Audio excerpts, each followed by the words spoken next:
समाज ਦੇ ਵਿੱਚ ਕਿਸੇ ਜ਼ੋਰਾਵਰ ਦੇ ਕੋਲੋਂ ਕਿਸੇ ਨੂੰ ਦਬਾ ਕੇ ਰੱਖਣਾ ਉਹਨੂੰ ਦਲਿਤ ਕਹਿੰਦੇ ਆ। ठीक है। ਔਰ ਉਹ ਕੱਲਾ ਅਨੁਸੂਚਿਤ ਜਾਤੀ ਦਾ ਹੋਵੇ ਐਸਾ ਨਹੀਂ ਹੈ। ਇਹ ਦਲਿਤ ਲਫ਼ਜ਼ ਜਿਹੜਾ ਹੈ ਰਾਜਨੀਤੀ ਦੇ ਨਾਲ ਬੜਾ ਨੇੜੇ ਹੋ ਗਿਆ ਕਿ ਉਹ ਹੁਣ ਮੈਂ ਤੁਹਾਨੂੰ ਇੱਕ ਦਲਿਤ ਸਮਾਜ ਦਾ ਨੇਤਾ ਕਹਾਂ ਕਿ ਇੱਕ ਹਿੰਦੂ ਕਹਾਂ। ਮੈਂ ਹਿੰਦੁਸਤਾਨ ਦਾ ਰਹਿਣ ਵਾਲਾ ਹਿੰਦੂ ਆ, ਉਹਦੇ 'ਚ ਕੀ ਹੈ। तकरीबन बहुत सारे ऐसे मंदिर ने जिन्हां च केदारनाथ मंदिर भी कहा जाता है, तिरुपति बालाजी का मंदिर भी कहा जाता है और होर भी कई ऐसे मंदिर ने। उन्होंने मंदिरों के विच जाण ते तुहानूं रोक क्यों आ? कहते सापला साहब को इन्ना गुस्सा क्यों आंदा? ये सवाल पहला है, तुसीं गुस्सा क्यों करदे हो इन्ना? ऐसा किते नहीं कि सानू हाथरस के सवाल ते गुस्सा आउंदा है। जी जी जी जी। हाथरस के उत्ते अन्याय होया हाँ। और जिन्हां ने कीता उन्हां नूं सख्त सज़ा मिलनी चाहिए है, साडी भी मंग है। ਦਾ ਮੁਆਵਜ਼ਾ ਦਿੱਤਾ ਉਹਨਾਂ ਨੇ ਕਿਹਾ ਇੱਕ ਨੌਕਰੀ ਹੋਣੀ ਚਾਹੀਦੀ, ਉਹ ਨੌਕਰੀ ਵੀ ਦਿੱਤੀ, ਉਹਨੂੰ ਮਕਾਨ ਦੇ ਲਈ ਵੀ ਕਹਿਤਾ। ਤੀਸਰਾ ਕੇ ਬਾਅਦ ਚ ਹੋਰ ਆ ਗਿਆ ਜੀ ਇਹਨੂੰ ਫਾਸਟ ਟਰੈਕ ਦੇ ਉੱਤੇ ਹੋਣਾ ਚਾਹੀਦਾ, ਉਹ ਵੀ ਲਾਤਾ ਕਿ ਜ਼ਖਮ ਦੇ ਉੱਤੇ ਮੱਲਮ ਤਾਂ ਲਾ ਸਕਦੇ ਆ ਪਰ ਉਹਦਾ ਦਰਦ ਨਹੀਂ ਖਤਮ ਕਰ ਸਕਦੇ। ਸਾਡੇ ਦਲਿਤ ਸਮਾਜ ਦੇ ਬਹੁਤ ਹੀ ਵੱਡੇ ਚਿਹਰੇ ਹੋਣ ਦੇ ਨਾਤੇ ਇੱਥੋਂ ਕੋਈ ਹੰਕਾਰ, ਕੋਈ ਉਸ ਯੂਪੀ ਦੀ ਸਰਕਾਰ ਨੂੰ ਤੁਹਾਡੇ ਵੱਲੋਂ ਕਿਸੇ ਤਰ੍ਹਾਂ ਦਾ ਰਿਐਕਸ਼ਨ ਨਾ ਦੇਣਾ, ਇਹ ਦਲਿਤ ਸਮਾਜ ਨੂੰ ਚੁਭਿਆ, ਉਹਦਾ ਉਹਨਾਂ ਨੇ ਤੁਹਾਡੇ ਐਸਾ ਕਿਤੇ ਨਹੀਂ ਹੈ। ਇਹ ਗੱਲ ਵੱਖਰੀ ਹੈ ਕਿ ਉਹਨਾਂ ਨੇ ਅੱਖ ਨੱਕ ਕੰਨ ਬੰਦ ਕੀਤੇ ਹੋਣਗੇ ਤਾਂ ਉਹਨਾਂ ਨੂੰ ਨਹੀਂ ਸੁਣੀ ਹੋਊਗੀ। ਵਿਜੇ ਸਾਂਪਲਾ ਨਾਂ ਦਾ ਵਿਅਕਤੀ ਕਦੀ ਇਸ ਚੀਜ਼ ਦੀ ਪਰਵਾਹ ਨਹੀਂ ਕੀਤੀ। देश विदेश तो दा TV NRI नाल जुड़े दर्शकों का मैं यानी कि रशपाल सिंह स्वागत करते हैं। पंजाब जिवें सब जानते हैं कि किवें गंभीर स्थितियों के विचों गुजर रहा है। पंजाब नूं माड़ी नज़र लग चुकी है पर बहुत ही जल्द ये नज़र उतर भी जाएगी। अज असी जो चर्चा करांगे, अज असी चर्चा करांगे किसानां दी, गल होएगी दलितां दी और गल होएगी बेरोज़गारी ते गरीबां दीयां ज़रूरतां दी। और अज दी जिहड़ी खास गल है वो असी फिर जिवें कहा कि दलितां दे उत्ते ज़्यादातर फोकस रहेगी पर नाल दी नाल पंजाब ते जो मंडरा रहा खतरा है उहदे ते भी जिक्र होएगा। सो इस वेले जो मौजूदा स्थिति की गल करिए तो पंजाब दे विच एक नाम जिहड़ा दलित चेहरिਆਂ ਦਾ उगर के सामने आया है, वो नाम है विजय सांपला जो कि BJP तो ने। सो विजय सांपला जी आप जी का बहुत बहुत स्वागत है जी। ਧੰਨਵਾਦ। NRI TV ਦੇਖ ਰਹੇ ਸਾਰੇ ਦਰਸ਼ਕਾਂ ਨੂੰ ਵੀ ਪਿਆਰ ਭਰੀ ਸਤਿ ਸ਼੍ਰੀ ਅਕਾਲ, ਜੈ ਭੀਮ, ਜੈ ਭਾਰਤ। विजय सांपला जी का जिवें जिक्र करिए, अगर इन्हां दी तारीफ करिए तो सूरज नूं दीवा दिखाउण दे बराबर होएगी। विजय सांपला जी मैंबर पार्लीमेंट रह चुके ने, केंद्रीय राज मंत्री रह चुके ने और BJP के साबका प्रधान की जिम्मेवारी भी बाखूबी निभा चुके हैं। मौजूदा समय के भी गल करिए तो केंद्र और किसानों के विचकार एक बहुत ही अच्छी भूमिका इन्होंने निभाई है। बेशक इन्हों विरोध का बहुत सामना करना पिया पर इन्हों की सहनशीलता कारण विरोधी भी जोड़े ने कहने को मजबूर हो गए हैं कि सांपला जी जोड़े ने और वो आते ने, मिलते हैं, अपनी गल रखते हैं, बेशक इन्हों कोई किहो जे भी शब्द क्यों ना बोलता हो। सो सांपला जी मौजूदा अज का मुद्दा जिवें असीं दलित की गल कर रहे थे, राजनीति दे विच एक लफज आता जी दलित। ये दलित लफज जिहड़ा है राजनीति के नाल बड़ा नेड़े हो गया। एक तो जदों असीं दलित लफज बोलते हैं तो एक एहसास करांदा है कि इंसान किन्नियां कैटागरियां च वंडिया हुआ है। सो राजनीति दे विच दलित लफज होना जरूरी है। देखो दलित शब्द का मतलब है दबिया होया, कुचलिया होया जी। भाव समाज ਦੇ ਵਿੱਚ ਕਿਸੇ ਜ਼ੋਰਾਵਰ ਦੇ ਕੋਲੋਂ ਕਿਸੇ ਨੂੰ ਦਬਾ ਕੇ ਰੱਖਣਾ ਉਹਨੂੰ ਦਲਿਤ ਕਹਿੰਦੇ ਆ। ठीक है। ਔਰ ਉਹ ਕੱਲਾ ਅਨੁਸੂਚਿਤ ਜਾਤੀ ਦਾ ਹੋਵੇ ਐਸਾ ਨਹੀਂ ਹੈ। ਸੋ ਸਭ ਤੋਂ ਜ਼ਿਆਦਾ ਦਬਿਆ ਹੋਇਆ ਜਾਂ ਕਿਸੇ ਨੂੰ ਅਸੀਂ ਕਹਿ ਦਈਏ ਕਿ ਕਿਸੇ ਤੇ ਜ਼ਿਆਦਾ ਜ਼ੋਰ ਚੱਲਦਾ ਤੇ ਉਹ ਮਾੜੇ ਨੂੰ ਕਹਿੰਦੇ ਕੁੱਟਣ 'ਚ ਸਵਾਦ ਬਹੁਤ ਆਉਂਦਾ ਤੇ ਉਹ ਮਾੜਾ ਜਿਹੜਾ ਆ ਉਹ ਦਲਿਤ ਹੈ। ਦਲਿਤ ਭਾਵ ਅਨੁਸੂਚਿਤ ਜਾਤੀ ਦਾ, ਇਸ ਕਰਕੇ ਉਹਦੇ ਤੇ ਦਲਿਤ ਸ਼ਬਦ ਦਾ ਇਸਤੇਮਾਲ ਅਸੀਂ ਕਰਦੇ ਹਾਂ। अन्यथा दलित शब्द का कोई संविधानिक अर्थ नहीं है, कोई संविधानिक शब्द नहीं है पर यदि भावनात्मक शब्द पर सांपला जी ये थोड़ी जी भावना बंदे की बदल जाती ना, बोलने वाले की सुनने वाले की। देखो जिहड़ा किसी दे उत्ते प्रताड़ित होना, किसी दे उत्ते जुल्म करना, प्रताड़ित करना और उसकी सुनना ना, उस तरीके ना एक शब्द उन्होंने है कि भी जिहड़ा कौन प्रताड़ित है वो दलित है। दलित किसी कास्ट का या किसी वर्ग का नाम नहीं है। बाबा साहब अंबेडकर ਜੀ ਅਕਸਰ ਕਿਹਾ ਜਾਂਦਾ ਕਿ ਦਲਿਤ ਸਮਾਜ ਦੇ ਗੁਰੂ ਨੇ, ਮਸੀਹਾ ਨੇ।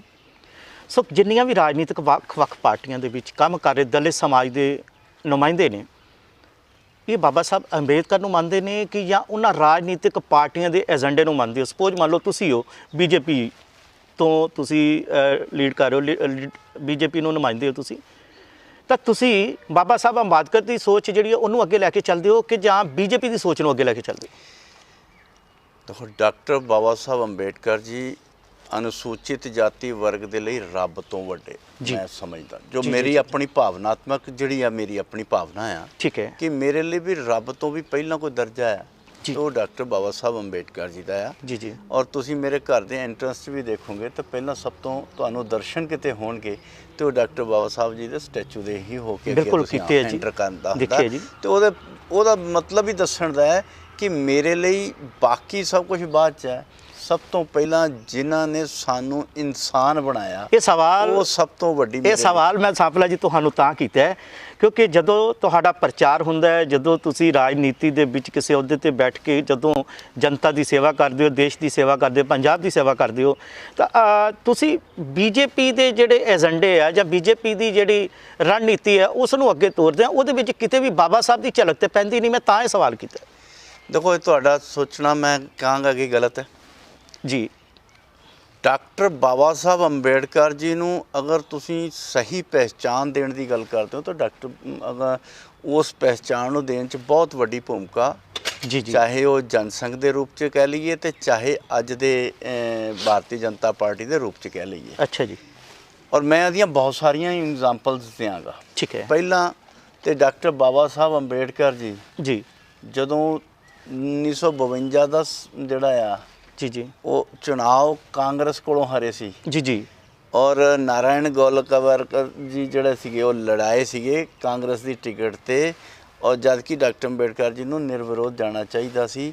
ਪਰ ਉਹ ਤੁਹਾਨੂੰ ਇੰਨਾ ਯਾਦ ਹੋਣਾ ਚਾਹੀਦਾ ਹੈ ਕਿ ਉਸ ਵੇਲੇ MCA ਦੇ ਮੈਂਬਰ ਬਣੇ ਸੀ। ਠੀਕ ਹੈ ਜੀ। ਮੈਂਬਰ ਆਫ ਕਨਸਟੀਟਿਊਸ਼ਨ ਅਸੈਂਬਲੀ ਹੁੰਦੀ ਸੀ, ਜਿੱਦਾਂ ਜਿਹਨੂੰ ਅੱਜ ਰਾਜ ਸਭਾ ਕਹਿੰਦੇ ਅਸੀਂ। ਠੀਕ ਹੈ ਜੀ। ਉਹਦੇ ਮੈਂਬਰ ਬਣ ਗਏ। ਜਿਹੜੀ ਕਾਂਗਰਸ ਨੇ ਹਰਾਇਆ ਸੀ, ਤੁਸੀਂ ਉਹ ਦੱਸੋ ਉਹ ਬਣਾ ਸਕਦੇ ਸੀ? ਉਹਨੂੰ ਨਹੀਂ ਬਣਾ ਸਕਦੇ ਸੀ, ਪਰ ਉਹ ਤਾਂ MCA ਦੇ ਮੈਂਬਰ ਬਣ ਗਏ। ਠੀਕ ਹੈ। ਔਰ ਉਹ ਮਹਾਰਾਸ਼ਟਰ ਦੇ ਰਹਿਣ ਵਾਲੇ ਸੀ, ਪਰ ਉਹ MCA ਦੇ ਮੈਂਬਰ ਬਣੇ ਬੰਗਾਲ 'ਚੋਂ ਜਾ ਕੇ, ਤੇ ਕਿਸ ਤਰ੍ਹਾਂ ਬਣ ਗਏ? ਤੇ ਇਹ ਸੋਚਣ ਦੀ ਗੱਲ ਆ। ਔਰ ਉਸ ਵੇਲੇ ਮੈਂ ਤੁਹਾਨੂੰ ਇਹ ਦੱਸ ਦਿਆਂ, ਹਕੀਕਤ ਜਿਹੜੀ ਆ, ਜਿਹੜੀ ਬਹੁਤ ਸਾਰੀ ਕਾਂਗਰਸ ਨੇ ਜਾਂ ਦੂਸਰਿਆਂ ਨੇ ਲੁਕਾਉਣ ਦੀ ਕੋਸ਼ਿਸ਼ ਕੀਤੀ ਔਰ ਸਾਨੂੰ ਇਹ ਭਾਜਪਾ ਦੀ ਜਾਂ RSS ਦੀ ਜਾਂ ਜਨਸੰਘ ਦੀ ਪਹਿਚਾਣ ਨੂੰ ਲੁਕਾਉਣ ਦੀ ਗੱਲ ਕੀਤੀ ਹੈ। ਡਾਕਟਰ ਸ਼ਾਮਾ ਪ੍ਰਸਾਦ ਮੁਖਰਜੀ ਜਿਹੜੇ ਜਨਸੰਘ ਦੇ ਪਹਿਲੇ ਸੰਸਥਾਪਕ ਸੀ, ਉਹੀ ਡਾਕਟਰ ਬਾਬਾ ਸਾਹਿਬ ਨੂੰ ਅੰਬੇਡਕਰ ਜੀ ਨੂੰ ਬੰਗਾਲ 'ਚ ਲੈ ਕੇ ਗਿਆ ਔਰ ਉੱਥੋਂ ਦੀ ਉਹਨਾਂ ਦੀ ਹੀ ਜਿਹੜੀ ਸਮਝ ਲਓ ਕਿ ਰਣਨੀਤੀ ਦਾ, ਕੂਟਨੀਤੀ ਦਾ ਹਿੱਸਾ ਸੀ ਕਿ ਡਾਕਟਰ ਅੰਬੇਡਕਰ MCA ਤੇ ਬਣੇ।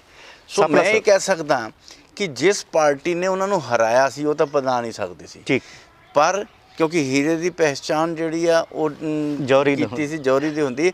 ਔਰ ਡਾਕਟਰ ਸ਼ਾਮਾ ਪ੍ਰਸਾਦ ਮੁਖਰਜੀ ਨੇ ਕਿਹਾ, ਮੰਨ ਲਿਆ ਸੀ ਕਿ ਜਿਹੜਾ ਵਿਅਕਤੀ ਦੇਸ਼ ਦਾ ਸੰਵਿਧਾਨ ਲਿਖ ਸਕਦਾ ਹੈ, ਉਸ ਦਾ ਦੇਸ਼ ਦੀ ਪਾਰਲੀਮੈਂਟ ਦੇ ਵਿੱਚੋਂ ਬਾਹਰ ਹੋਣਾ ਇਹ ਇੱਕ ਜਿਹੜਾ ਆ, ਇਹ ਦੇਸ਼ ਦੇ ਲਈ ਸ਼ਰਮਸ਼ਾਰ ਹੈ ਔਰ ਉਹਨੂੰ ਅੱਗੇ ਆਉਣਾ ਚਾਹੀਦਾ। ਔਰ ਇਹ ਜਿਹੜਾ ਲੈ ਕੇ ਗਏ ਸੀ, ਕੌਣ ਲੈ ਕੇ ਗਏ ਸੀ? ਡਾਕਟਰ ਸ਼ਾਮਾ ਪ੍ਰਸਾਦ ਮੁਖਰਜੀ। ਔਰ ਦੂਸਰੀ ਐਗਜ਼ਾਮਪਲ ਮੈਂ ਦੇ ਦਿਆਂ ਕਿ ਜਦੋਂ 1952 ਦਾ ਚੁਣਾਵ ਸੀ, ਭਾਵੇਂ ਉਹ ਜਿੱਤੇ ਤੇ ਭਾਵੇਂ ਹਾਰੇ, ਚਾਹੇ ਉਹ ਬਾਈ ਇਲੈਕਸ਼ਨ ਸੀ ਤੇ ਚਾਹੇ ਦੂਜਾ ਸੀ, 2 ਵਾਰੀ ਉਹ ਚੁਣਾਵ ਲੜੇ ਜੀ।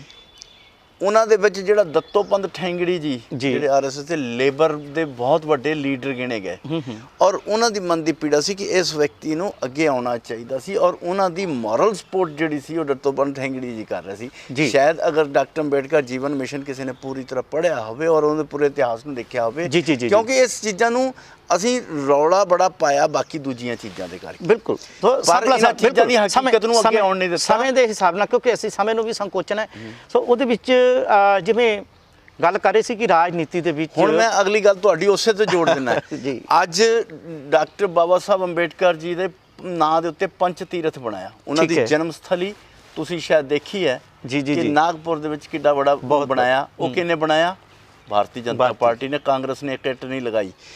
ਔਰ ਅਗਰ ਉਹਨਾਂ ਦੀ ਜਿੱਥੇ ਉਹਨਾਂ ਦੇ ਅੰਤਿਮ ਸੰਸਕਾਰ ਹੋਇਆ, ਜਿਹਨੂੰ ਚੇਤਿਆ ਭੂਮੀ ਦੇ ਨਾਂ ਤੇ ਜਾਣਦੇ ਆ, ਉਹਦੇ ਤੇ ਜਿਹੜੀ ਬਹੁਤ ਸਾਰੀ ਦਲਿਤ ਸਮਾਜ ਦੀ ਮੰਗ ਸੀ ਕਿ ਉੱਥੇ ਬਹੁਤ ਵੱਡਾ ਏਰੀਆ, ਕਿਉਂਕਿ ਬਹੁਤ ਛੋਟੇ ਜਿਹੇ ਏਰੀਆ 'ਚ ਬਣਾਇਆ ਔਰ ਉਹ ਸਮੁੰਦਰ ਦੇ ਜਿਹੜੀ ਇੱਕ ਸਾਈਡ ਤੇ ਬਣਾਇਆ ਸੀ, ਜਿਸ ਤਰੀਕੇ ਨਾਲ ਅਸੀਂ ਕਹਿ ਸਕਦੇ ਕਿ ਇਗਨੋਰਡ ਕਰਕੇ ਉਹਨਾਂ ਨੂੰ ਉਸ ਜਗ੍ਹਾ ਦਿੱਤੀ ਗਈ ਸੀ। ਪਰ ਉਸ ਨੂੰ ਸਾਂਪਲਾ ਸਾਹਿਬ ਅਗਰ ਅਸੀਂ ਸੰਖੇਪ ਇਹ ਕਹੀਏ ਕਿ ਬੀਜੇਪੀ ਨੇ ਜੋ ਬਣਦਾ ਮਾਨ ਸਨਮਾਨ ਆ ਬਾਬਾ ਸਾਹਿਬ ਨੂੰ ਦਿੱਤਾ ਵੀ ਹੈ, ਉਸ ਤੋਂ ਬਾਅਦ ਮਾਨ ਸਨਮਾਨ ਮਿਲਿਆ, ਇਹਦੇ ਨਾਲ ਦਲਿਤ ਸਮਾਜ ਦਾ ਜਿਹੜਾ ਸਿਰ ਹੈ ਉਹ ਉੱਚਾ ਹੋਇਆ, ਇਹ ਤੁਸੀਂ ਕਹਿ ਸਕਦੇ। ਡਾਕਟਰ ਅੰਬੇਡਕਰ ਜੀ ਜਿਹੜਾ ਇੰਗਲੈਂਡ ਦਾ ਘਰ ਸੀ ਉਹ ਵੀ ਜਿਹੜਾ ਖਰੀਦ ਕੇ, ਕਿਉਂਕਿ ਉਹ ਵੇਚ ਰਿਹਾ ਸੀ ਤੇ ਖਰੀਦ ਕੇ ਜਨਤਾ ਨੂੰ ਸਿੱਖਿਆ ਸਥਲੀ ਦੇ ਨਾਂ ਦੇ ਉੱਤੇ ਬਣਾਇਆ, ਤਾਂ ਉਹ ਵੀ ਬੀਜੇਪੀ ਨੇ ਬਣਾਇਆ। ਜਿੱਥੇ ਅੰਤਿਮ ਸਾਹ ਲਿਆ ਉੱਥੇ ਵੀ ਉਸ ਜਿਹੜਾ ਸਾਂਪਲਾ ਸਾਹਿਬ ਲੱਗਦਾ ਕਿ ਬਹੁਤ ਸਾਰੇ ਦਰਸ਼ਕ ਉਹਨਾਂ ਨੂੰ ਇਹ ਪਤਾ ਹੀ ਨਹੀਂ ਸੀ ਜਿਹੜੀਆਂ ਗੱਲਾਂ ਅੱਜ ਮੈਂ ਤਾਂ ਕਰਕੇ ਦੱਸਣਾ ਚਾਹ ਰਿਹਾ ਕਿ ਅੱਜ ਜਿਹੜੇ ਜਨਮ ਸਥਲੀ ਜਿੱਥੇ ਉਹਨਾਂ ਨੇ ਦੀਕਸ਼ਾ ਲਈ ਆ ਬੁੱਧ ਧਰਮ ਦੀ, ਦੀਕਸ਼ਾ ਸਥਲੀ ਨਾਗਪੁਰ 'ਚ ਸੀਗੀ, ਜਨਮ ਸਥਲੀ ਜਿਹੜੀ ਸੀ ਮਹੂ ਦੇ ਵਿੱਚ, ਔਰ ਉਹ ਆਰਮੀ ਏਰੀਆ ਸੀ। ਆਰਮੀ ਏਰੀਆ 'ਚ ਜ਼ਮੀਨ ਐਕਵਾਇਰ ਨਹੀਂ ਹੋ ਸਕਦੀ, ਉਹ ਵੀ ਕੀਤੀ ਬੀਜੇਪੀ ਨੇ। ਉਹਨਾਂ ਦੀ ਜਿਹੜੀ ਅੰਤਿਮ ਸਾਹ ਲਿਆ ਸੀ 26 ਅਲੀਪੁਰ ਰੋਡ ਤੇ, ਜਿਹਨੂੰ ਅਸੀਂ ਪ੍ਰੀਨਿਰਵਾਣ ਸਥਲੀ ਕਹਿੰਦੇ ਆ, ਔਰ ਬਹੁਤ ਵੱਡੇ ਸਮਾਰਕ ਬਣਾਏ, ਇਕੱਲੇ ਉੱਦਾਂ ਹੀ ਨਹੀਂ ਗਏ ਉੱਥੇ। ਜੇ ਸਾਰਿਆਂ ਦਾ ਕਰੀਏ ਤੇ ਉਹਨੂੰ ਪੰਚ ਤੀਰਥ ਦਾ ਨਾਂ ਵੀ ਦਿੱਤਾ ਹੈ, ਤੇ ਉਹ ਭਾਰਤੀ ਜਨਤਾ ਪਾਰਟੀ ਨੇ ਦਿੱਤਾ ਹੈ। ਬਿਲਕੁਲ ਜ਼ਰੂਰੀ ਸੀ, ਔਰ ਜਿਹੜੀਆਂ ਚੀਜ਼ਾਂ ਦਾ ਸਾਡੇ ਦਰਸ਼ਕਾਂ ਤੱਕ ਨਹੀਂ ਸੀ ਪਤਾ। ਕਈ ਵਾਰੀ ਕੁਝ ਚੀਜ਼ਾਂ ਇਸ ਤਰ੍ਹਾਂ ਹੁੰਦੀਆਂ ਕਿ ਅਸੀਂ ਪੜ੍ਹਦੇ ਵੀ ਜ਼ਰੂਰ ਹਾਂ, ਕਈ ਚੀਜ਼ਾਂ ਸਾਡੇ ਵੀ ਅੱਖੋਂ ਪਰੋਖੇ ਸੀ। ਸੋ ਬੜਾ ਸੰਖੇਪ ਦੇ ਵਿੱਚ ਚੰਦ ਹੀ ਲਫ਼ਜ਼ਾਂ ਦੇ ਵਿੱਚ ਬਾਬਾ ਸਾਹਿਬ ਦੇ ਬਾਰੇ ਔਰ ਬੀਜੇਪੀ ਦੇ ਰਿਸ਼ਤੇ ਦੇ ਬਾਰੇ ਸੋ ਸਾਂਪਲਾ ਸਾਹਿਬ ਨੇ ਬੜਾ ਕਲੀਅਰ ਕਰ ਦਿੱਤਾ। ਸੋ ਸਾਂਪਲਾ ਸਾਹਿਬ, ਮੈਂ ਤੁਹਾਡੇ ਕੋਲ ਇੱਕ ਬੈਠ ਕੇ ਪੁੱਛਣਾ ਚਾਹੁੰਦਾ, ਹੁਣ ਅੱਜ ਇੱਕ ਬੜਾ ਤਿੱਖਾ ਸਵਾਲ ਹੈ ਕਿ ਵਿਜੇ ਸਾਂਪਲਾ ਜੀ ਦਲਿਤ ਸਮਾਜ ਦੇ ਨੇਤਾ ਤੇ ਹੈਗੇ ਨੇ, ਬੀਜੇਪੀ ਦੇ ਨੁਮਾਇੰਦੇ ਵੀ ਉਹ ਅੱਛੇ ਅਹੁਦਿਆਂ 'ਤੇ ਵੀ ਤੁਸੀਂ ਕੰਮ ਕਰ ਚੁੱਕੇ ਹੋ, ਤੇ ਹੁਣ ਮੈਂ ਤੁਹਾਨੂੰ ਇੱਕ ਦਲਿਤ ਸਮਾਜ ਦਾ ਨੇਤਾ ਕਹਾਂ ਕਿ ਇੱਕ ਹਿੰਦੂ ਕਹਾਂ? ਤੁਸੀਂ ਹਿੰਦੁਸਤਾਨ ਦਾ ਨਾਗਰਿਕ ਕਹੋ, ਮੈਂ ਭਾਰਤ ਦਾ ਨਾਗਰਿਕ ਹਾਂ, ਹਿੰਦੁਸਤਾਨ ਦਾ ਵਸਨੀਕ ਹਾਂ। ਪਰ ਦਲਿਤ ਸਮਾਜ 'ਚ ਹਿੰਦੂ ਹੁੰਦੇ ਨੇ, ਔਰ ਮੈਂ ਉਹ ਅਗਲੀ ਉਹੀ ਗੱਲ ਕਹਿਣਾ, ਉਸ ਹਿੰਦੁਸਤਾਨ 'ਚ ਹਿੰਦੂ ਵੀ ਹੈ, ਉਸ ਹਿੰਦੁਸਤਾਨ 'ਚ ਜਿਹੜਾ ਅਨੁਸੂਚਿਤ ਜਾਤੀ ਦੇ ਲੋਕ ਵੀ ਨੇ, ਉਸ ਹਿੰਦੁਸਤਾਨ 'ਚ ਬਾਕੀ ਸਾਰੇ ਵਰਗਾਂ ਦਾ ਇੱਕ ਸਮੂਹ ਦਾ ਨਾਂ ਹਿੰਦੁਸਤਾਨ ਆ।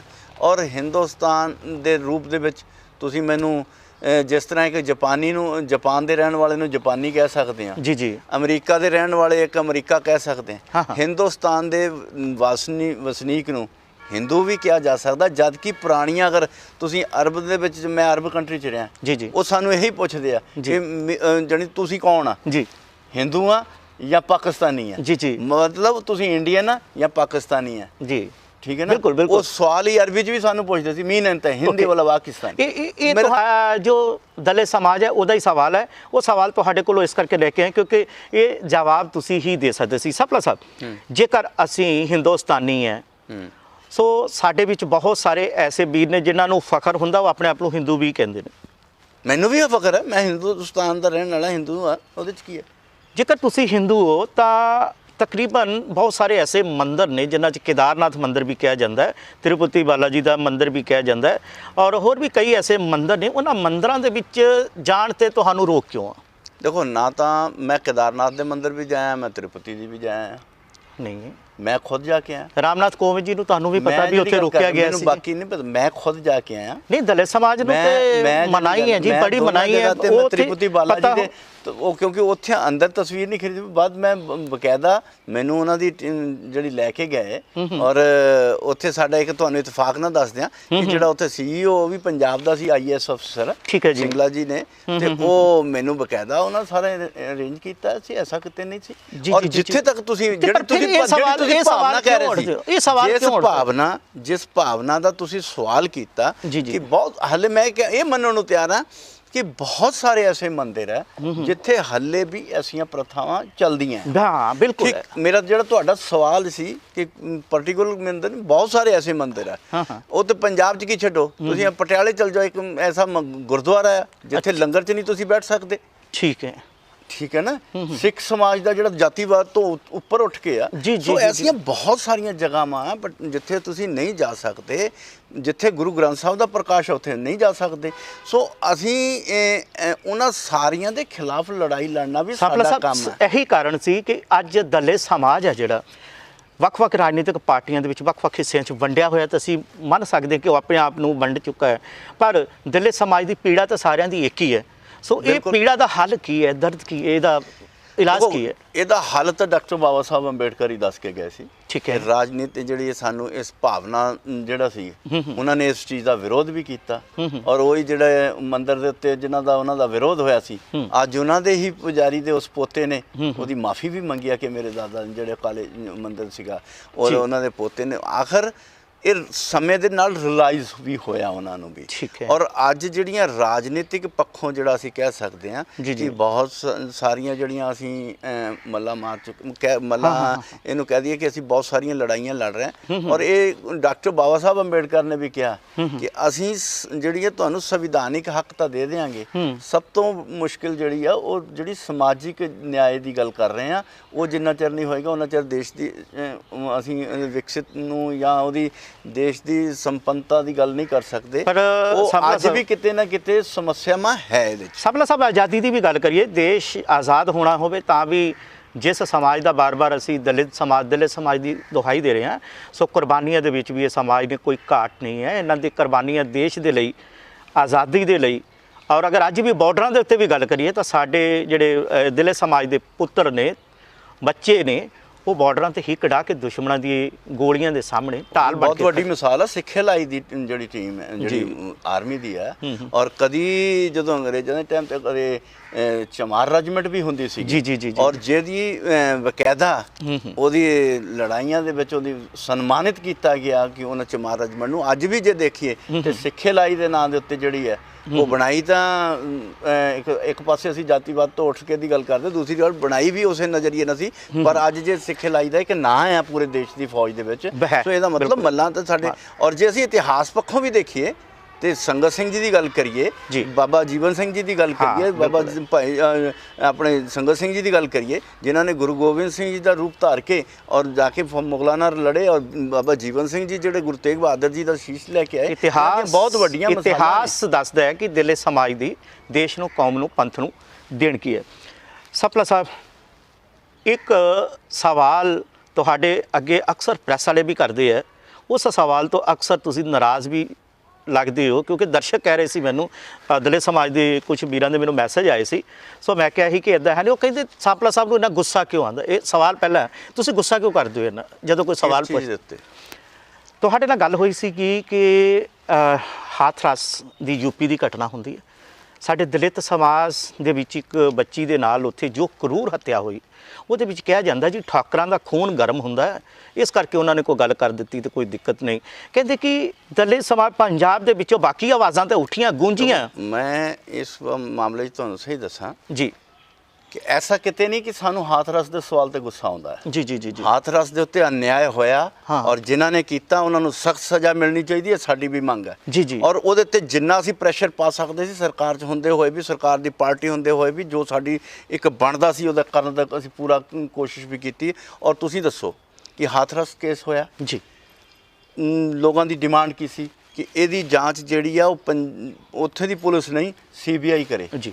ਅੱਜ CBI ਉਹਦੀ ਇਨਕੁਆਇਰੀ ਕਰ ਰਹੀ ਜੀ। ਲੋਕਾਂ ਦੀ ਡਿਮਾਂਡ ਨੂੰ ਮੇਰੀ ਗੱਲ ਸੁਣਨਾ ਚਾਹਾਂਗਾ, ਮੈਨੂੰ ਜਵਾਬ ਤੱਕ ਜਾਣ ਲਈ ਮੈਨੂੰ ਥੋੜੀ ਜਿਹੀ ਉਹਦੀ ਗਰਾਊਂਡ ਦੱਸਣੀ ਪਊਗੀ। ਤੁਹਾਡੇ ਵੱਲੋਂ ਇਹ ਸੀ ਕਿ ਉਹਦਾ FIR ਕਰਕੇ ਗ੍ਰਿਫਤਾਰੀ ਵੀ ਉਹ ਵੀ ਹੋ ਗਈ, ਉਹ ਸਭ ਕੁਝ ਵੀ ਹੋ ਗਿਆ। ਮੁਆਵਜ਼ੇ ਨੂੰ ਮੈਂ ਕਿਤੇ ਕਿਸੇ ਗਿਣਤੀ 'ਚ ਨਹੀਂ ਗਿਣਦਾ ਹੁੰਦਾ ਕਿਉਂਕਿ ਮੁਆਵਜ਼ਾ ਜਿਹੜਾ ਉਹ ਅਸੀਂ ਇਹ ਕਹਿ ਸਕਦੇ ਹਾਂ ਕਿ ਜ਼ਖਮ ਦੇ ਉੱਤੇ ਮੱਲਮ ਤਾਂ ਲਾ ਸਕਦੇ ਹਾਂ ਪਰ ਉਹਦਾ ਦਰਦ ਨਹੀਂ ਖਤਮ ਕਰ ਸਕਦੇ। ਜੀ। ਮੁਆਵਜ਼ਾ 25 ਲੱਖ ਦਾ ਲੋਕਾਂ ਨੇ ਮੰਗਿਆ, 25 ਲੱਖ ਦਾ ਮੁਆਵਜ਼ਾ ਦੇ ਦਿੱਤਾ। ਉਹਨਾਂ ਨੇ ਕਿਹਾ ਇੱਕ ਨੌਕਰੀ ਹੋਣੀ ਚਾਹੀਦੀ, ਉਹ ਨੌਕਰੀ ਵੀ ਦਿੱਤੀ, ਉਹਨਾਂ ਨੂੰ ਮਕਾਨ ਦੇ ਲਈ ਵੀ ਕਹਿ ਦਿੱਤਾ। ਤੀਸਰਾ ਕੇ ਬਾਅਦ 'ਚ ਹੋਰ ਆ ਗਿਆ ਕਿ ਇਹਨੂੰ ਫਾਸਟ ਟਰੈਕ ਦੇ ਉੱਤੇ ਹੋਣਾ ਚਾਹੀਦਾ, ਉਹ ਵੀ ਕਹਿ ਦਿੱਤਾ। ਹੁਣ ਅੱਜ ਦੀ ਡੇਟ 'ਚ ਉੱਥੇ ਕੋਈ ਬਾਕੀ ਡਿਮਾਂਡ ਕੋਈ ਹੈ? ਬਾਕੀ ਕੰਮ ਕੀ ਹੈ? ਬਾਕੀ ਕੰਮ ਕਿਹਦਾ ਆ? ਕੋਰਟ ਦਾ। ਹੁਣ ਜਿਹੜਾ ਕਰਨ ਵਾਲਾ ਸੀ ਉਹ ਨਹੀਂ ਕੀਤਾ। ਹੁਣ ਇੱਥੇ ਮੈਂ ਬਲਾਤਕਾਰ ਹੋਇਆ ਟਾਂਡੇ 'ਚ ਜੀ 6 ਸਾਲ ਦੀ ਬੱਚੀ ਨਾਲ ਜੀ, 6 ਸਾਲ ਦੀ ਬੱਚੀ ਨਾਲ ਬਲਾਤਕਾਰ ਹੁੰਦਾ, ਮੈਂ ਉੱਥੇ ਜਾਣਾ ਤੇ ਮੇਰੇ ਮੂੰਹ 'ਚ ਉਹ ਦਿੱਤਾ ਜਾਂਦਾ ਕਿ ਤੁਸੀਂ ਉਹਦੇ ਤੇ ਕਿਉਂ ਨਹੀਂ ਬੋਲੇ। ਅਰੇ ਬਈ ਮੇਰੇ ਘਰ 'ਚ ਅੱਗ ਲੱਗੀ ਹੈ, ਮੈਂ ਬੁਝਾਉਣ ਤੁਸੀਂ ਦੂਸਰੇ ਪਾਸੇ ਜਾਵਾਂ, ਜਿਹੜੀ ਬੁਝ ਗਈ ਹੈ ਜਾਂ ਜਿਹਦੇ ਤੇ ਗੱਲਬਾਤ ਹੋ ਰਹੀ ਹੈ। ਅੱਜ ਮੇਰੇ ਦਲਿਤ ਸਮਾਜ ਦੇ ਲੋਕ ਨੂੰ ਪਲਾਇਆ ਪਿਸ਼ਾਬ ਵਾਲਮੀਕ ਸਮਾਜ ਦਾ ਸੀ, ਮੈਂ ਉਹਦਾ ਦਰਦ ਵਡਾਉਣ ਜਾਣਾ ਤਾਂ ਮੇਰੇ ਮੂਹਰੇ ਕੋ ਹੱਥ ਰਸਤੇ ਦੱਸੋ ਕੀ ਹੈ। ਇਹਦਾ ਮਤਲਬ ਕੀ ਹੈ ਕਿ ਤੁਸੀਂ ਇੱਕ ਕੇਸ ਤੁਹਾਡੇ ਲਈ ਮੈਂ ਦੱਸਣਾ ਪਹਿਲਾਂ ਮੇਰੀ ਗੱਲ ਸੁਣਨੀ ਪਊਗੀ ਤੁਹਾਨੂੰ, ਹੁਣ ਮੇਰੀ ਗੱਲ ਪਹਿਲਾਂ ਪੂਰੀ ਸੁਣਨੀ ਪਊਗੀ, ਕਿਉਂਕਿ ਤੁਹਾਡੇ ਲਈ ਇੱਕ ਚੀਜ਼ ਡਿਮਾਂਡ ਹੈ ਉਹ ਪੂਰੀ ਹੋ ਗਈ, ਉਸ ਤੋਂ ਬਾਅਦ ਉਹਦੀ ਆੜ 'ਚ ਤੁਸੀਂ ਬਾਕੀਆਂ ਦੇ ਡਿਫਿਊਜ਼ ਕਰਦੇ ਹੋ ਔਰ ਉਹਨੂੰ ਰਾਜਨੀਤਿਕ ਦੇ ਚਸ਼ਮੇ ਨਾਲ ਦੇਖੋ। ਜੇ ਅੱਜ ਹਾਥਰਸ 'ਚ ਆਇਆ, ਮੈਂ ਬੀਜੇਪੀ ਦੇ ਹੋਣ ਦੇ ਨਾਤੇ ਨਹੀਂ ਦੇਖਦਾ, ਮੈਂ ਦਲਿਤ ਸਮਾਜ ਦੇ ਨਾਤੇ ਤੇ ਦੇਖਦਾ ਕਿ ਸਾਡੇ ਪਰਿਵਾਰ ਦੀ ਬੱਚੀ ਦਾ ਹੋਇਆ ਸੀ, ਉਹਦੇ ਤੇ ਹੋਣਾ ਚਾਹੀਦਾ ਸੀ, ਉਹ ਅਸੀਂ ਕਰਵਾਇਆ। ਸਾਬਲਾ ਸਾਹਿਬ ਸਵਾਲ ਇਹ ਉੱਠਦਾ ਹੈ ਕਿ ਜਿਹੜਾ ਦਲਿਤ ਸਮਾਜ ਹੈ ਵੱਖ-ਵੱਖ ਸਟੇਟਾਂ ਦੇ ਵਿੱਚ ਵੱਖ-ਵੱਖ ਰੂਪ ਦੇ ਨਾਲ ਦੇਖਿਆ ਜਾਂਦਾ ਹੈ। ਪੰਜਾਬ ਦੇ ਵਿੱਚ ਜੋ ਦਲਿਤ ਸਮਾਜ ਹੈ, ਜੋ ਮਾਨ ਸਨਮਾਨ ਜਿਸ ਤਰੀਕੇ ਦਾ ਰੁਤਬਾ ਪੰਜਾਬ 'ਚ ਹੈ, ਤਾਂ ਬਾਕੀ ਸਟੇਟਾਂ ਦੇ ਵਿੱਚ ਵੈਸਾ ਰੁਤਬਾ ਹੈ ਨਹੀਂ ਦਲਿਤ ਸਮਾਜ ਦੇ ਵਿੱਚ। ਇਹ ਤਾਂ ਤੁਹਾਨੂੰ ਵੀ ਮੰਨਣ ਵਾਲੀ ਗੱਲ ਹੈ, ਮੰਨਣਾ ਵੀ ਪਏਗਾ। ਦੂਸਰੀ ਗੱਲ ਹੈ ਕਿ ਦਲਿਤ ਸਮਾਜ ਦੀ ਗੱਲ ਤੁਹਾਡੇ ਨਾਲ ਇਹ ਗੱਲ ਹੋਈ ਸੀ ਕਿਉਂਕਿ ਤੁਸੀਂ ਚਿਹਰੇ ਬਾਕੀ ਪਾਰਟੀਆਂ ਦੇ ਹੋਰ ਵੀ ਲੀਡਰ ਹੈਗੇ ਨੇ, ਵੱਖ-ਵੱਖ ਰਾਜਨੀਤਿਕ ਪਾਰਟੀਆਂ ਦੇ ਨੇ, ਹੋਰ ਕਿਸੇ ਦੇ ਉੱਤੇ ਸਵਾਲ ਨਹੀਂ ਕੋਈ ਕਰ ਸਕਿਆ। ਸਵਾਲ ਸਾਂਪਲਾ ਸਾਹਿਬ ਤੇ ਇਸ ਕਰਕੇ ਕੀਤਾ ਉਹਨਾਂ ਨੇ ਕਿਉਂਕਿ ਸਾਂਪਲਾ ਸਾਹਿਬ ਦੀ ਕਾਬਲੀਅਤ ਦਾ ਪਤਾ ਸੀ, ਉਹ ਜਾਣਦੇ ਸੀ ਸਾਂਪਲਾ ਸਾਹਿਬ ਦੀ ਕਾਬਲੀਅਤ ਨੂੰ। ਉਹਨਾਂ ਦਾ ਕਹਿਣਾ ਇਹ ਹੈ ਕਿ ਬੀਜੇਪੀ ਦੇ ਹੋਣ ਦੇ ਨਾਤੇ, ਸਾਡੇ ਦਲਿਤ ਸਮਾਜ ਦੇ ਬਹੁਤ ਹੀ ਵੱਡੇ ਚਿਹਰੇ ਹੋਣ ਦੇ ਨਾਤੇ ਇੱਥੋਂ ਕੋਈ ਹੰਕਾਰ, ਕੋਈ ਉਸ ਯੂਪੀ ਦੀ ਸਰਕਾਰ ਨੂੰ ਤੁਹਾਡੇ ਵੱਲੋਂ ਕਿਸੇ ਤਰ੍ਹਾਂ ਦਾ ਰਿਐਕਸ਼ਨ ਨਾ ਦੇਣਾ, ਇਹ ਦਲਿਤ ਸਮਾਜ ਨੂੰ ਚੁਭਿਆ, ਉਹਦਾ ਉਹਨਾਂ ਨੇ ਤੁਹਾਡੇ ਕੋਲ ਐਸਾ ਕਿਤੇ ਨਹੀਂ ਹੈ। ਇਹ ਗੱਲ ਵੱਖਰੀ ਹੈ ਕਿ ਉਹਨਾਂ ਨੇ ਅੱਖ ਨੱਕ ਕੰਨ ਬੰਦ ਕੀਤੇ ਹੋਣਗੇ ਤਾਂ ਉਹਨਾਂ ਨੂੰ ਨਹੀਂ ਸੁਣੀ ਹੋਊਗੀ। ਵਿਜੇ ਸਾਂਪਲਾ ਨਾਂ ਦਾ ਵਿਅਕਤੀ ਕਦੀ ਇਸ ਚੀਜ਼ ਦੀ ਪਰਵਾਹ ਨਹੀਂ ਕੀਤੀ। ਔਰ ਤੁਹਾਨੂੰ ਯਾਦ ਹੋਏਗਾ ਜਦੋਂ ਸਾਡੀ ਇੱਥੇ ਪੰਜਾਬ 'ਚ ਸਰਕਾਰ ਸੀ, ਭੀਮ ਹੱਤਿਆਕਾਂਡ ਹੋਇਆ ਸੀ ਲਾਹੌਰ ਦੇ ਵਿੱਚ, ਵਿਜੇ ਸਾਂਪਲਾ ਨਾਂ ਦਾ ਵਿਅਕਤੀ ਮੰਤਰੀ ਹੁੰਦੇ ਹੋਏ, ਸਾਡੀ ਸਰਕਾਰ ਦੇ ਹੁੰਦੇ ਹੋਏ, ਮੈਂ ਉੱਥੇ ਜਾ ਕੇ ਬੈਠਾ ਸੀ ਔਰ ਉੱਥੇ ਜਾ ਕੇ ਕਿਹਾ ਸੀ, IG DIG ਸਾਰੇ ਬੈਠੇ ਸੀ, ਕਮਿਸ਼ਨਰ ਵੀ ਬੈਠਾ ਸੀ, ਔਰ ਉਹਨੂੰ ਜਾ ਕੇ ਜਿੰਨਾ ਚਿਰ ਉਹਨੂੰ ਗ੍ਰਿਫਤਾਰ ਨਹੀਂ ਕੀਤਾ ਮੈਂ ਉੱਥੋਂ ਹਿੱਲਿਆ ਨਹੀਂ ਸੀ ਔਰ ਮੁਆਵਜ਼ੇ ਦੀ ਦਿੱਤੀਆਂ ਸੀ ਔਰ ਚਾਹੇ ਸਰਕਾਰ ਦੀ ਮੈਂ ਪਰਵਾਹ ਨਹੀਂ ਕੀਤੀ ਸੀ। ਮੇਰੇ ਲਈ ਦਲਿਤ ਸਮਾਜ ਬਹੁਤ ਵੱਡੀ ਚੀਜ਼ ਆ। ਔਰ ਜਦੋਂ ਤਰਨਤਾਰਨ ਦੇ ਵਿੱਚ ਤੁਸੀਂ ਉਹ ਜਾਣਦੇ ਆ ਕਿ ਜਦ ਇੱਕ ਬਜ਼ੁਰਗ ਨੂੰ ਤੁਹਾਡੇ ਏਰੀਆ 'ਚ ਤੁਸੀਂ ਦੇਖਿਆ ਹੋਣਾ ਕਿ ਬਜ਼ੁਰਗ ਨਾਲ ਗਲਤ ਫੇਲ ਵੀ ਹੋਇਆ ਸੀ, ਉਹਦੇ ਪ੍ਰਾਈਵੇਟ ਪਾਰਟ 'ਚ ਡੰਡਾ ਵੀ ਦਿੱਤਾ ਸੀ ਔਰ ਵਿਜੇ ਸਾਂਪਲਾ ਨਾਂ ਦੇ ਸਰਕਾਰ ਦੇ ਨਾਲ ਨਹੀਂ ਸੀ ਖੜਾ ਵੀ ਉਹਦੀ ਕੋਈ ਪਲੋਪੇ ਪਾਉਣ ਨਹੀਂ ਸੀ ਗਿਆ ਜਿੱਦਾਂ ਬਾਕੀ ਇੱਥੇ ਪਲੋਪੇ ਪਾਉਂਦੇ ਆ ਨਾ। ਮੈਂ ਉੱਥੇ ਸਿੱਧੇ ਤੌਰ ਤੇ ਗਿਆ ਸੀ ਕਿ ਇਹਦੀ ਗ੍ਰਿਫਤਾਰੀ ਹੋਣੀ ਚਾਹੀਦੀ ਹੈ ਔਰ ਮੈਂ ਇੱਥੇ ਬੈਠਾ ਹਾਂ ਔਰ ਮੇਰੇ ਜਾਂਦੇ ਤੱਕ ਉਹਨਾਂ ਨੇ ਗ੍ਰਿਫਤਾਰ ਵੀ ਕੀਤਾ ਸੀ। ਸਾਂਪਲਾ ਸਾਹਿਬ, ਪੰਜਾਬ ਦੇ ਵਿੱਚ 4 ਰਾਜਨੀਤਿਕ ਪਾਰਟੀਆਂ ਨੇ ਮੁੱਖ ਦੇ ਤੌਰ ਤੇ, ਆਮ ਆਦਮੀ ਪਾਰਟੀ ਹੋ ਗਈ, ਸ਼੍ਰੋਮਣੀ ਅਕਾਲੀ ਦਲ ਹੋ ਗਈ, ਕਾਂਗਰਸ ਹੋ ਗਈ ਤੇ ਬੀਜੇਪੀ ਹੋ ਗਈ। NRI TV ਬੀਜੇਪੀ ਦੇ ਦਲਿਤ ਨੇਤਾ ਦੇ ਕੋਲ ਕਿਉਂ ਆਇਆ? ਇਹ ਸਵਾਲ ਤੁਹਾਡੇ ਕੋਲ ਲੈ ਕੇ ਕਿਉਂ ਆਏ ਆ? ਇਸ ਕਰਕੇ ਕਿਉਂਕਿ ਇਹ ਸਭ ਨੂੰ ਪਤਾ ਹੈ ਕਿ ਪੰਜਾਬ 'ਚ ਭਾਵੇਂ ਵੱਖ-ਵੱਖ ਰਾਜਨੀਤਿਕ ਪਾਰਟੀਆਂ ਕੋਲ ਦਲਿਤ ਲੀਡਰ ਹੈਗੇ ਨੇ, ਕਿਸ ਲੀਡਰ ਦਾ ਕੱਦ ਕੀ ਹੈ, ਕਿਸ ਲੀਡਰ ਦੇ ਕੋਲ ਜਾ ਕੇ ਇਹ ਮਾਮਲਾ ਚੁੱਕਿਆ ਜਾ ਸਕਦਾ ਹੈ, ਕਿਸ ਲੀਡਰ ਨੇ ਜ਼ਮੀਨੀ ਹਕੀਕਤ ਦੇ ਵਿੱਚ ਕੀ ਕੰਮ ਕੀਤੇ ਨੇ, ਜਾਂ ਤਾਂ ਮੀਡੀਆ ਜਾਣਦਾ, ਜਾਂ ਉਹ ਲੀਡਰ ਜਾਣਦਾ, ਜਾਂ ਉਹ ਸਮਾਜ ਜਾਣਦਾ ਜਿਨ੍ਹਾਂ ਦੇ ਲਈ ਉਹ ਕੰਮ ਹੋਏ ਨੇ।